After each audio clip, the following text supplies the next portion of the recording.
Hi guys, it's Amazing Purple Girl, and I'm reporting for Hidden in the Sand. We would like to comment on the recent fraudulent uploads of Joe Hawley's and Miracle Musical's music, and also explore the history of similar uploads in relation to Tally Hall and Miracle Musical. What is fraud? Fraud is defined as wrongful or criminal deception. Merriam-Webster defines it as an act of deceiving or misrepresenting, and it is a crime. Fraud happens, as in this case, when someone uploads a song to a streaming service under a name or band name that is not theirs. Tally Hall, Miracle Musical, and Joe Hawley himself have all fallen victim to fraud, and in this unfortunately long history, we deconstruct the false uploads, the fakers, and the fraudsters. The earliest one we can find was uploaded to the Miracle Musical account and was titled Floating on Your Memories. It went up on the 17th of July 2020 and remains removed from most accounts, but is still part of the official Miracle Musical account on Tidal. Tally Hall would then fall victim to a fraudulent upload soon after, on the 30th of July 2020, where a low-effort song called Walls was uploaded under the Tally Hall name. It was a very uninspiring instrumental electro song, fraudulently uploaded in an attempt to garner more streams and in turn more revenue. It was swiftly removed, but that did not stop the fraudsters. In 2022, Ross called out Spotify on Twitter for allowing fraudsters to upload works in their name. And when it happened again a year and a half later, he called it out once more. Around October last year, Joe Hawley's streaming accounts were inundated with low-effort tracks uploaded in his name. I won't go into them because they were done for attention, and to give them attention is giving them what they want. But please know that they were incessant, immature, and uninspiring. Joe would go on to delete his DistroKid due to repeated fraudulent uploads in his name, saying, "To anyone concerned, I had to cancel DistroKid because the account was too hackable. A more professional label may be in the cards at some juncture. Thank you all." Joe saying the account was hackable was a misnomer, as there was likely no forced entry into his account. The fraudster most likely employed the classic distribution service loophole by setting their name as Joe Hawley, and due to there being no two-factor authentication, it was uploaded without approval. Today, in 2024, it's still happening. You might have seen the AI-generated slop titled Lost in the Shadows that was uploaded to the Miracle Musical account earlier last month, or the version of The Mind Electric that was uploaded as unreleased, when in reality it was released, as it's the Kojam Dip instrumental as featured on Hawaii Part 2, released in 2014. Both of these instances are cases of fraud. You may have seen that Joe Hawley's singles Special, as well as Yes Please and or We're Bed, the version with reverse lyrics to played forwards music, have been re-uploaded to streaming services. But why would Joe upload these songs after denouncing DistroKid so vocally? Well, since we at Hidden in the Sand have seen streaming fraud time and time again, we know the telltale signs and we will deconstruct them here. Special. The original Spotify upload for Special. The re-upload. Notice how Neighbours is no longer credited.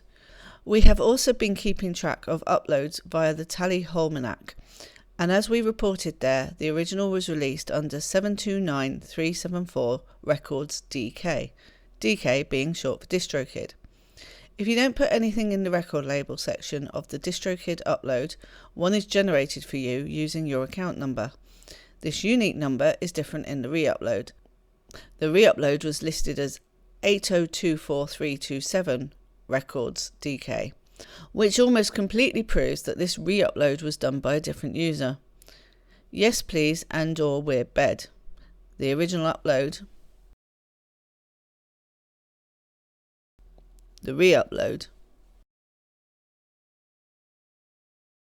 Once again, we have the wrong date, with the re-upload saying it was released on the 14th of February instead of the 15th. As we reported on the Almanac, The song was a Bandcamp exclusive for the 14th and was released to streaming on the 15th. And again, copyrights and publishing being 2024 instead of the original 2019. Yowa Eoj, Yowa Eoj. The original upload.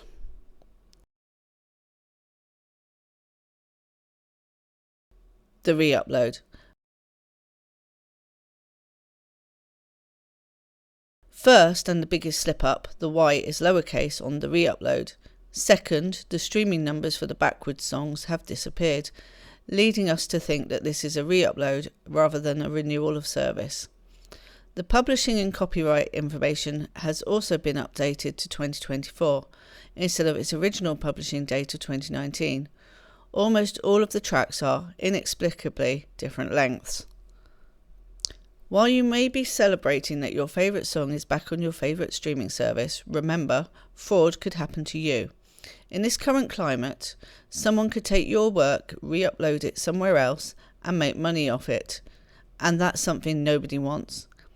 Even if you don't plan on making money from it, or say you are donating money to charity, it is still fraud, and it is still a crime.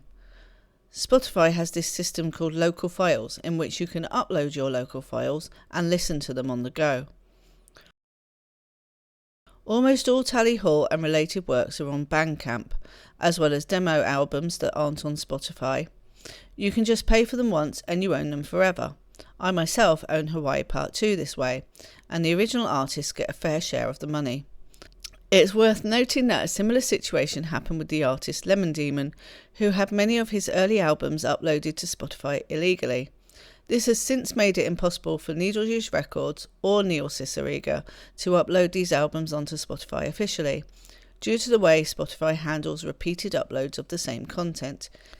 If unofficial uploads continue, it could lead to a situation where members of Tally Hall can't upload songs to streaming services because of these unofficial illegal uploads. This would be unimaginable for the community and mean new fans will have no access to this music. The Joe Hawley fraudsters have come forward publicly and have reached out to Hits. Reddit users Salty Principal 109 and Other Guy Who Did It have come forward in a public post apologising for their misdeeds. The post reads, "Apologies to Joe and to you all. To Joe Hawley and the Tally Hall community, I want to sincerely apologise for what I've done. In trying to bring the music back to Spotify, I crossed a boundary that I now fully realise should never have been crossed. It was wrong, and I take full responsibility for my actions. While a friend helped in this, I want to be the one speaking on behalf of us both. I live with schizophrenia, and sometimes it makes me feel an intense connection to things I care deeply about, like Joe's work.